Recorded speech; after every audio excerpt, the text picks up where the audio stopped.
Hello, everyone, and welcome to our third Moody talk on mindfulness. This month, we've been talking all about mindfulness, not just meditation, that kind of thing. We're talking about mindfulness and current emotion and the situation around us and how we can be mindful of our situation and our own emotions, our own feelings, right? So mindfulness is really a cornerstone. It's how you can grow your toolbox to help you with things like distress tolerance or interpersonal communication or emotion regulation. So it's really an important part of DBT. Like I said, it's like the groundwork to build the toolbox for us when we need coping skills for different situations and different emotions. So the first week we discussed what mindfulness is, and the second week we talked about wise mind. Now, wise mind is the middle path between emotion mind and reason mind, right? So it's the in-between here, it's the circles going together, and there's mindfulness in between. So it's those two things coming together and walking that middle path. I highly recommend going back and taking a look at that talk. It's really important because wise mind comes up a lot throughout these coping skills that we're learning. Okay, so this week we are talking about the what skills in mindfulness, taking hold of your mind. Okay, so the what skills are observe, describe, and participate. Okay, and I'm going to read through these things pretty quickly so we can get on to, how we can use these things. So observe, notice your body sensations coming through your eyes, ears, nose, skin, and tongue. Paying attention on purpose to the present moment. Control your attention, but not what you see. Push away nothing and cling to nothing. Participate wordless watching. Watch thoughts come into your mind and let them slip right through like clouds in the sky. Notice each feeling rising and falling like waves in the ocean. Okay. Then there's observe both inside and outside of yourself. I think that one's very important. So you're observing your inside ideas, your thoughts, how you're feeling, but you're also observing the outside world and the situation that you're in. It can be hard, right? This sounds a little like this can be overwhelming, but when we go into the examples of things, I feel like you might feel like they're a little easier to grasp onto. Okay, describe. Put words on the experience.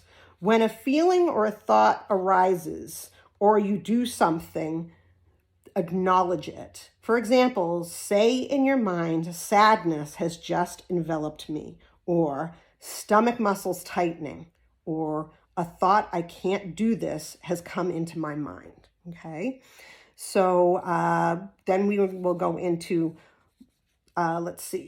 label what you observe. Put a name on your feelings. Label a thought as just a thought, a feeling as just a feeling, an action as just an action. Okay, so I think that's really important. Keeping that all, that a feeling is just a feeling. It's nothing more than that feeling that you have, whether it's sadness or fear or something like that. It's just a feeling. It's not something that can take a hold of you, right? Unglue your interpretations and opinions from the facts. Describe the who, what, when, where, and why that you observe. Just the facts. Actually, not why. There's no why in there, just the where. Why is, doing exactly what it's saying not to do. Don't say why, just observe what they are. And remember, if you can't observe it through your senses, you can't describe it. So keeping your senses open is really important. Participate. Throw yourself completely into activities of the current moment. Do not separate yourself from what is going on in the moment, such as if you're dancing, cleaning, or talking to a friend, feeling happy or feeling sad. Become one with whatever you are doing, completely forgetting yourself. Throw your attention to the moment. So don't attach any feeling to it. Just do the thing. Just do it. Clear your mind of anything else but what you're doing. If you're dancing, then you're dancing. You're not adding anything to it about the dancing. It's just that you're dancing. Act intuitively from wise mind. Do just what is needed in each situation. A skillful dancer on the dance floor, one with the music and your partner, neither willful nor sitting on your hands. Now that sounds a little weird, but acting intuitively from wise mind means that you're walking the center path, right? And you're being one in the moment. Go with the flow. I think this is the most important. Respond with spontaneity. I try to keep this one in mind all the time. I find myself being very controlling. And when you are controlling, you're not enjoying what's going on around you because you're constantly thinking that you need to control the moment. Going with the flow allows me to let all of that go, like put it away and not feel like I have to control a situation. Okay. Control is really important for people who have, things like PTSD and depression, feeling as though you have control of what's going on around you because you didn't feel like you had it when you were in trauma. Okay, so for me, going with the flow is really important so that I can learn to step back away from this control that I feel I need and just let things flow and go with what is happening with me, whether it's with my friends or, with my children, not needing to be in control of every situation. So I think that's really important. Okay. Now we're going to get into the practicing the skills, which I think is going to make it a lot easier to understand. So when observing, use your senses. So while sitting outside, notice who or what passes by you without moving your head. So just kind of sitting there, one of the things that I do these what skills are really important for is I dissociate.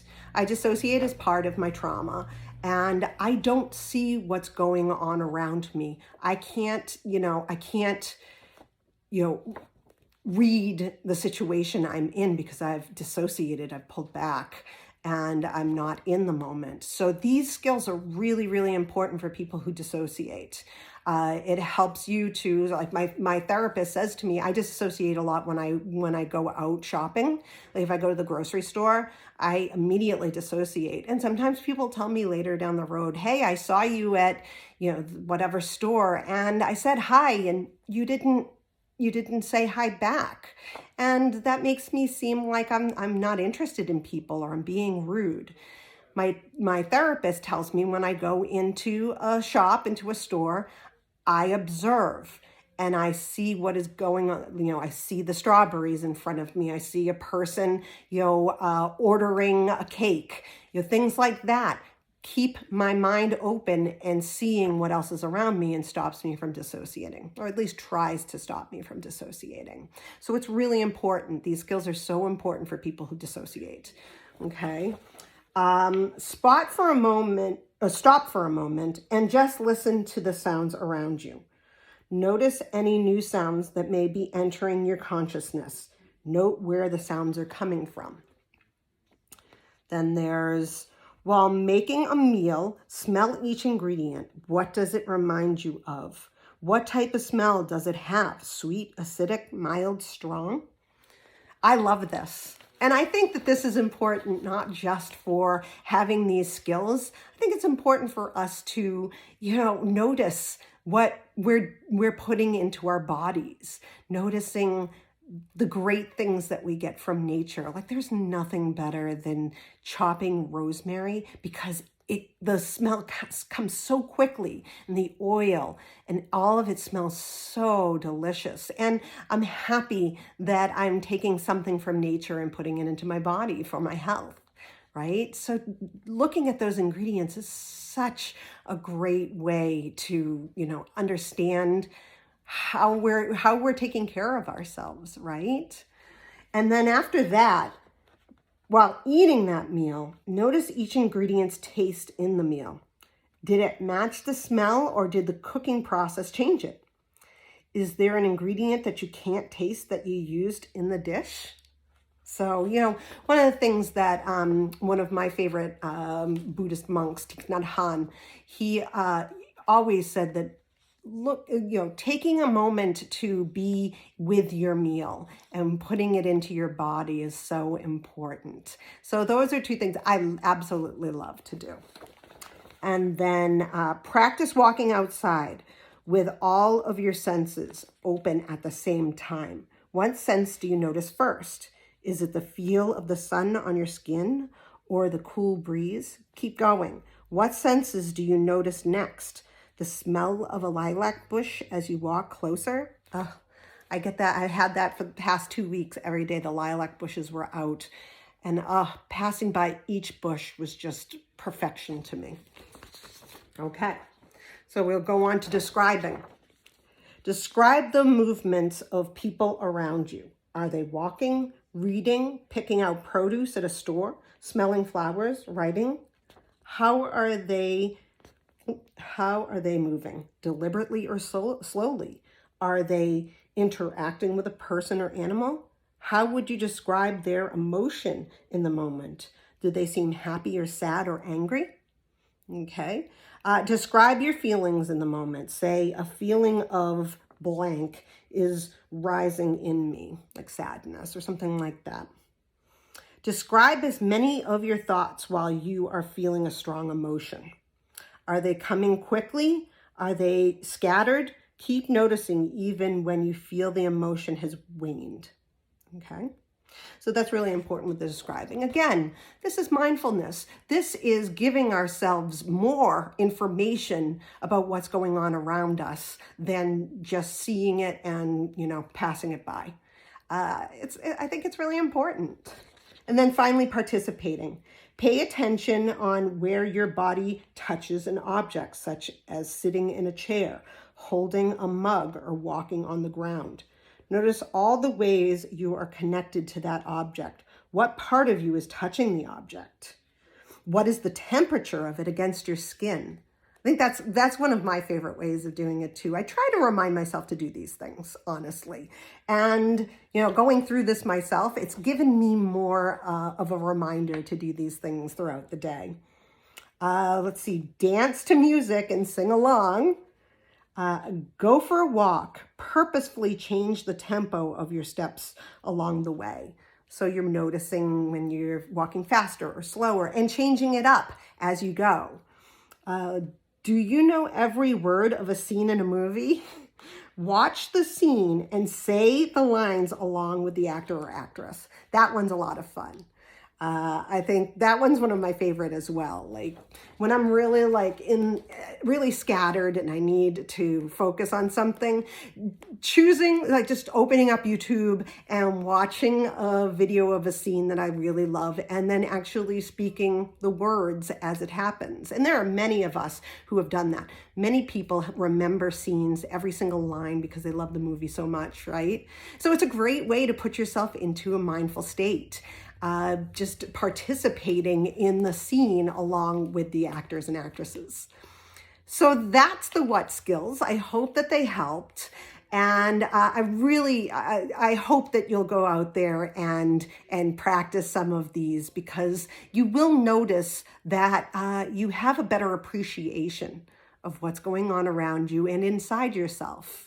So next week's our final Moody Talk, and we will see you soon. If you have any questions or comments, please put them in, you can DM me, you can put them in the comments below, and let me know what you want to hear. I will talk to you guys later. Bye.